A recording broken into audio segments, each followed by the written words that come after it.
It's important to ensure proper disposal of household hazardous waste because it presents imminent dangers to both the public as well as the environment. There's a lot of hazardous components or characteristics that are involved in hazardous waste. There are four main: toxicity, corrosivity, ignitability, and reactivity.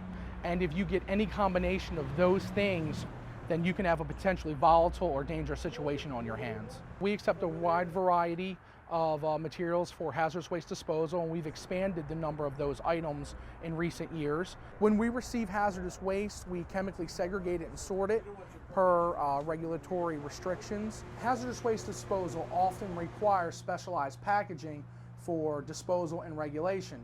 This chemical building is an exact example of just that. It's a multitude of different hazard classes, chemical segregation, and disposal items that will ship out and be transported per RCRA and DOT regulations for proper disposal. For disposal, we ensure that we adhere to proper land disposal restrictions. We isolate things based on their chemical compatibilities like toxicity, reactivity, ignitability. As you can see, this container is less than a week old. Good latex paint that are full or near full cans, we donate to Habitat for Humanity in an effort to promote proper environmental stewardship. First thing you can do is waste minimization. Only buy what you really need.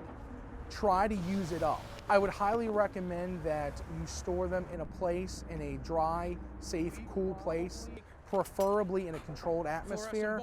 Try to make sure there are locks so that way children or animals, pets, cannot gain access. Try to keep the types of chemicals that are similar in nature together in one area and others separated.